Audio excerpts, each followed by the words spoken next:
Hello, my lovely friends, it's Margaret, and it's time to nerd out about books.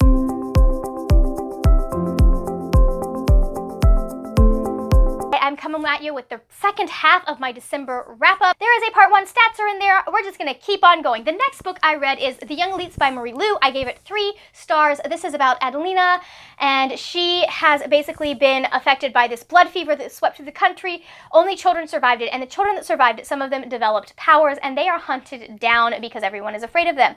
Adelina, surprise, surprise, has those powers. She ends up being taken and she's going to be burned at the stake, but she gets rescued by this group of people called the Dagger Society, who are like, hey, would you help us get rid of these evil people who are running our country and trying to kill all of us? I liked this book. I thought it was good. I thought it was a really decent start to the series. I enjoyed it. Stuff happened at the end that I was like, not happy about that. Not my favorite thing to happen. If you've read it, you know what it is because you know how I am about my shit. I gave it 3 stars. Not the best book I've read.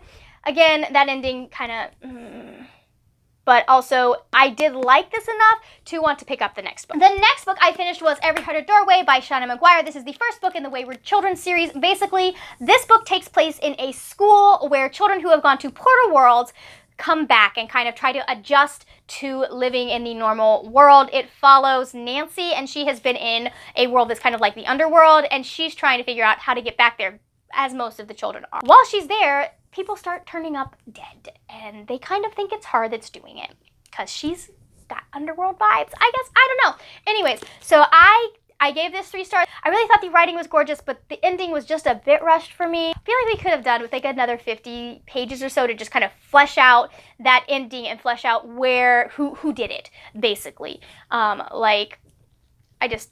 Yeah, it is such a tiny little book, and I feel like we could have gone with just a little bit more. These are books that I finished for the Magical Readathon. The Young Elites was my prompt for finish your coursework. Every Heart Doorway technically doesn't count for any of the prompts, but it could count for book with a building on the cover had I done the prompts between.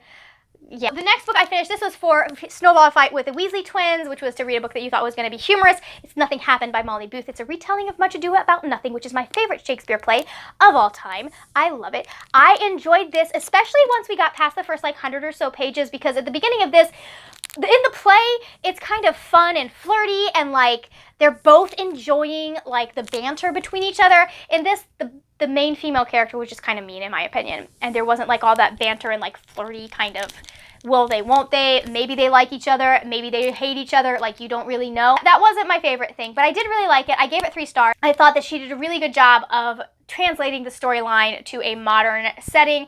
I did have a little bit of an issue with some of the other points of view just because I didn't care for them, but I also, looking at the play, understand why they were in there. The next book I finished was a graphic novel, and that was Aquaman Rebirth Volume 1, The Drowning. This is about Arthur Curry trying to set up relations between Atlantis and the United States, I believe it is, and things go wrong. I gave it 3 stars. I didn't really like the art style. I felt the writing was a little bit messier than has been the case for some of the DC novels or graphic novels that I've read. So not my favorite, but I am going to continue on with the series. I really, really did enjoy it. The next book was probably my favorite book of the month. I'm not entirely sure. It's between this and Catwoman Soul Stealer. Editing Margaret butting in to say that filming Margaret is an idiot. Her favorite book of the month was clearly 6 of Crows. I don't know how she forgot that her favorite book of the month was 6 of Crows, because it is her favorite book of the year. Sorry about that mix-up, and I apologize deeply to Lee Bardugo for forgetting this fact. It won't happen again. It's Jemina by Amy Kaufman and Jay Kristoff. It is the second book in the Illuminae Files. I really, really have enjoyed this series. I'm reading Obsidio, like, right now.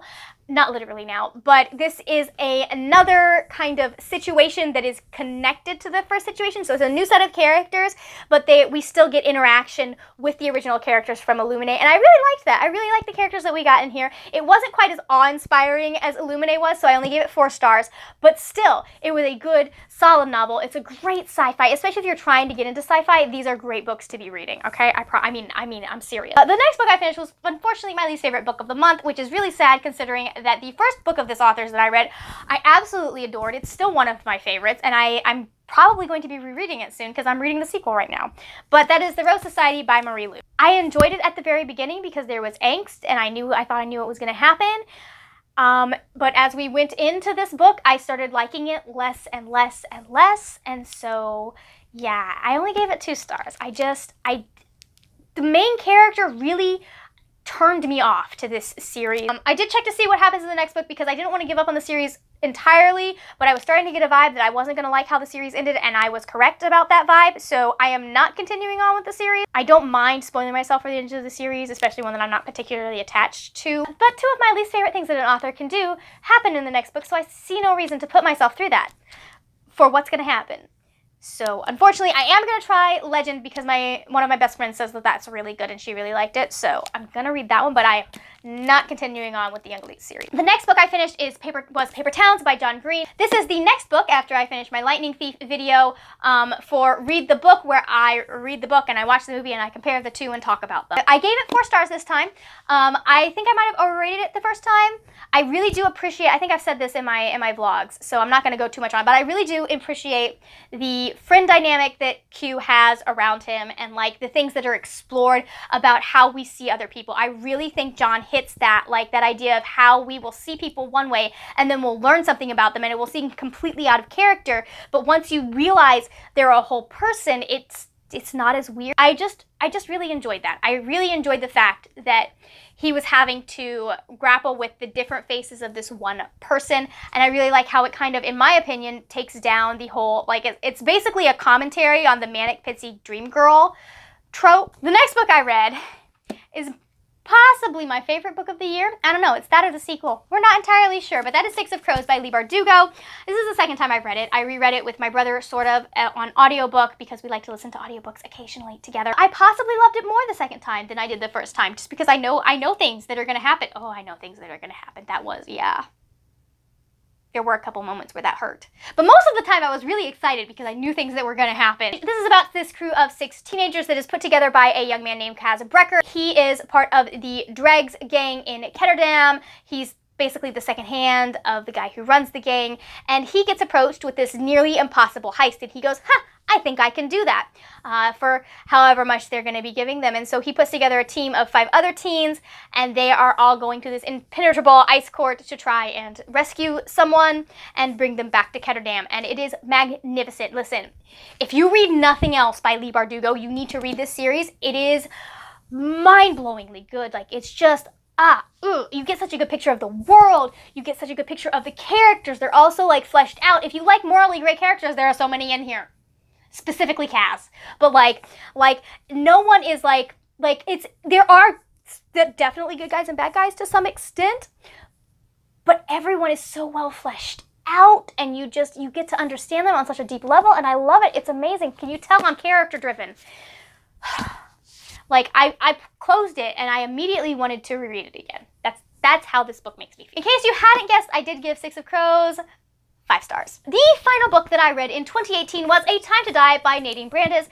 I really, really enjoyed this book. I thought it was a really, she just has such a fascinating world setup. I gave it 3 stars. She has such a fascinating world and, question. It's a dystopian. And so basically in this world, you have the United States of the East, and then there's United States of the West. And Parvin comes from, our main character Parvin, comes from the United States of the East. And in the United States of the East, everyone is given a clock at the time of their birth. And if you lose your clock, if something happens, if it's broken, if they forget to give you a clock, you are declared a radical, and they try and find your clock. But if they can't find your clock or whatever, if they get tired of trying to look for it, they send you out to the United States of the West, which basically is considered a death sentence. And it's just so many questions are raised by this idea that people know when they're going to die. And they know that how do you know that? How are you able to figure out when someone's going to, I don't know. Did do myself a slight disservice in starting it in March and then waiting until December to finish it.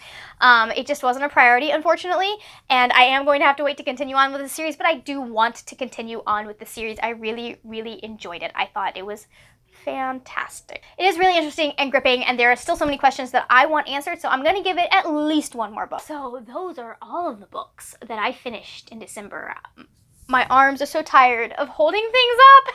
Now we come to Margaret's favorite part of the video, where she figures out how far off from her TBR she was. This is just basically my way of shaming myself into having more reasonable TBRs. Hasn't worked so far, but I enjoy it. Of the 12 books I had on my December TBR, I read 9 of them. So that's 3/4 of the books on my TBR. Hold on, there's a lot of them, so I'm gonna need. So I was supposed to read Six of Crows, A Time to Die, Catwoman, Soul Stealer, Paper Towns, A Court of Wind and Ruin, A Court of Wings and Ruin, Lady Midnight, Charterstorm, Nothing Happened, The Battle of the Labyrinth, Gemina, A Court of Frost and Starlight, and Cinder. So of those, the only ones I didn't read were Charterstorm, Battle of the Labyrinth, A Court of Frost and Starlight, and Cinder. So I read 8 books from my TBR. That's fine. Cassandra Clare happens sometimes. Of those 4 that I did not read, which were Charterstorm, Battle of the Labyrinth, Court of Frost and Starlight, and Cinder, I am moving A Court of Frost and Starlight and Cinder. Those are being shelved for the time being. I will get to them, but I just don't have time just yet. The Battle of the Labyrinth, I did specifically move to January because we had to reschedule our live show. Keep an eye open for the new date when we announce it for the Battle of the Labyrinth live show. It was the holidays, stuff was going on in a whole bunch of people's lives. We were just like, you know what, let's just move it to January. And the final one that I did not get to, which was Charterstorm, I think I'm gonna just DNF it and not go back to it. I thought I was getting a book where it was gonna be talking about the public school system and the private school system and how they like all of that, but mostly it's just a case for why we should have private schools, and I'm not necessarily interested in that. For my reading wrap challenge, I did get that initial 5, which was to read a book in my favorite genre, which was Six of Crows, to read a book that I wasn't sure about, which is Catwoman, Soul Stealer, and I'm so glad I read that book, to read a book with people on the cover, which was A Time to Die, read a book that I put down, which was Paper Towns, and to read a book that has been on my TBR for less than a year, that was A Court of Wings and Ruin. Got through all of them. I really, really enjoyed this reading month. I had such a fantastic reading month. I read so many books that I had fun reading, even my 3-star books, a lot of them I really enjoyed reading. So I'm quite happy with this month. Let me know down in the comments, what was your least favorite book of the month? Is it one that you just absolutely hated, or is it one that was just kind of meh for you? Thank you so much for watching. If you enjoyed this video, please give it a thumbs up. Also, hit that subscribe button if you're not subscribed already. I make videos 2 to 3 times a week about books and writing, and I would love to see your lovely face here on a regular basis. If you want more of me, you can find me on Twitter and Instagram. Those are both at the word nerd with a 3 in nerd instead of the E. Links for those are down below. That is it for now, my friends. I will see you later when we will talk about more wordy, nerdy things. Bye!